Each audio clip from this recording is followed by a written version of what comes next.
आज मैं अपने हस्बैंड और अपने छोटे बेटे के साथ घूमने गई, तो मैंने सोचा कि बेटे को ऐसी जगह घुमाते हैं जहाँ उसे बहुत अच्छा लगे। तो हम सबसे पहले गए कैक्टस पार्क। यहाँ पे कुछ खास नहीं था, तो हम उसकी मनपसंद जगह फ़िश दिखाने के लिए लेके गए। यह एक ऐसी जगह है जहाँ पे फ़िश बहुत ज़्यादा अलग वैरायटीज़ की हैं और वहाँ पे बड़ा सा पॉन्ड भी बना हुआ है। फिर मेरा बेटा उस फ़िशेज़ को देख के बहुत खुश हो रहा था। फिर हमने वहाँ से अंदर एंटर किया और वहाँ पे फ़िश एक्वेरियम बहुत सारे लगे हुए थे, जिसमें अलग अलग तरीके की फ़िशेज़ थी, जिसे देखकर मेरा बेटा इतना खुश हो रहा था और सारी फ़िशेज़ को पकड़ना चाह रहा था, लेकिन वो कोई भी पकड़ नहीं पा रहा था क्योंकि सारी फ़िशेज़ तो ग्लास के दूसरी साइड में थी। और फिर हम वहाँ से थोड़ा आगे गए और वहाँ पे स्नैक पार्क था, तो मेरे हस्बैंड कहने लगे चलो इसे स्नैक भी दिखा देते हैं। फिर हम दिखाने तो चले गए, लेकिन हमें कोई भी स्नैक दिखाई नहीं दे रहा था क्योंकि वहाँ पे अभी विंटर्स स्टार्ट हो गया है और सारे स्नैक अब सोने चले गए थे। और वहाँ पे बड़े-बड़े लेटर्स में ये भी लिखा हुआ था कि सारे सर्प सीप निद्रा में जा चुके हैं। फिर हम वहाँ से घूमने तो चले गए थे, घूम के आ भी गए थे, लेकिन हमें याद आया कि आज तो हमें शाम को पार्टी में जाना है। फिर हमने जल्दी-जल्दी तैयारी करी और फिर हम पार्टी में पहुँच गए। जैसे ही हम पार्टी में पहुँचे, तो हम पार्टी अटेंड करने जा रहे थे। पहले तो हमने होटल के ग्राउंड फ्लोर पे गए क्योंकि वहाँ पे स्नैक्स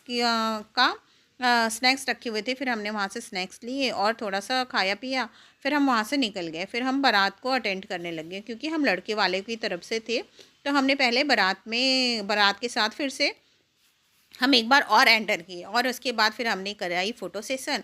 और जब तक हम फ़ोटो सेशन कर रहे थे, तब तक हमारे दूल्हा भी ये अंदर से पूजा-वूजा करके आ चुके थे। जब वो दूल्हे आ रहे थे, तो उनके साथ में बहुत सारे पटाखे जल रहे थे और मेरा बेटा छोटा वाला बहुत ज़्यादा खुश हो रहा था और फिर वो बहुत एंजॉय भी कर रहा था क्योंकि ये पार्टी जहाँ पे थी वो बिल्कुल ग्राउंड था और बिल्कुल वो लॉन ऐसा खाली सा था और बहुत बड़ा सा था। तो मेरा बेटा उसमें बहुत ज़्यादा राउंड लगा रहा था और दौड़-दौड़ के कभी यहाँ, कभी वहाँ। तो हमने नाश्ता तो कर ही लिया था। नाश्ता करने के बाद जैसे ही हम वहाँ पे पहुँचे, तो मेरे स्कूल के कुछ बच्चे भी दिखाई दे गए, तो फिर हमने उनके साथ फ़ोटो सेशन करा और बच्चे भी बहुत खुश हो रहे थे। वो बोल रहे थे कि आज तो हमारी मैम भी यहाँ पे मिल गई हैं। इतनी ही देर में हमारी प्यारी सी दुल्हन भी आ गई थी और दुल्हन आ गई थी। फिर हमने उसकी भी थोड़ी सी फ़ोटो क्लिक करी और इसके बाद जयमाल की तैयारी होने लगी। और जहाँ पे जयमाल होने वाला था, वो भी ऐसी जगह था, वो स्विमिंग पूल था और बीच में स्टेज लगा हुआ था। फिर पहले दूल्हा और फिर दुल्हन दोनों ही साथ वहाँ पे पहुँचे और इसके बाद उन्होंने जयमाला स्टार्ट करने के लिए सोचा। तो फिर हाँ, सभी उसके पहले ही बहुत सारे लोग वहाँ पे फ़ोटो सेशन करा रहे थे क्योंकि वो व्यू भी बहुत प्यारा सा लग रहा था। दोनों तरफ से शावर चल रहे थे और बीच में स्टेज लगा हुआ था। फिर दुल्हन ने कुछ गाना गाया और गाना गाने के बाद फिर वो दूल्हा और दुल्हन स्टेज पे पहुँचे। स्टेज पे जब तक पहुँचे, तब तक हमने कुछ खाना भी खा लिया था। खाना खा के हम खाली हो गए थे क्योंकि हमने सोचा कि बस अब काफ़ी देर हो रहा था क्योंकि रात के 11 बज गए थे और अगले दिन बच्चों के स्कूल भी थे और हमें भी जाना था।